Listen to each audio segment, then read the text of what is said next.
షోలో grooming sessions కానీ training sessions కానీ ఎలా ఉన్నాయి?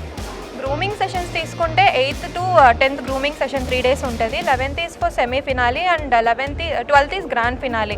3 days గ్రూమింగ్ సెషన్ తీసుకుంటే చాలా పర్టికులర్గా చాలా క్లియర్గా గ్రూమర్స్ని పిలిపించి వెల్ ట్రైన్డ్ గ్రూమర్స్ని పిలిపించి ఎక్స్ట్రా ఎఫర్ట్స్ పెట్టి I must really be thankful to Satish Addala garu. ప్రతి ఒక్క బ్యూటీ పేజెంట్స్ మనీ తీసుకొని అంత కేర్ ఏం తీసుకోరు, జస్ట్ వాళ్ళ మనీ కోసం వాళ్ళు ఎర్న్ చేసుకునే దానికోసం ఎఫర్ట్స్ పెడతారు. బట్ ఇక్కడ they are focusing on participants future to.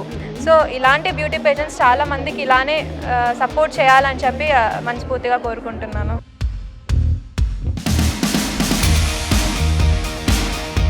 మీరు ఈ షో కాకుండా మిగతా షోస్లో కూడా పార్టిసిపేట్ చేశారా ఇంతకుముందు?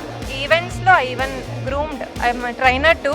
బట్ నేను పర్టికులర్గా ఇక్కడ వచ్చి చేయాలి అని ఎందుకు అనుకున్నానంటే, మనం ఎప్పుడూ హై స్టేజ్లో ఉంటే హై స్టేజ్లోనే ఉండాలని అనుకోకూడదు. కింద స్టేజ్లో కూడా వెళ్ళి we must check what background check అంటారు కదా, ఇది ఎంతవరకు వస్తుంది, దీనివల్ల యూజెస్ ఎంత అని చెప్పి తెలుసుకున్న తర్వాత నేను ఎంటర్ అయ్యా. కాబట్టి I'm expecting much bright future from this event.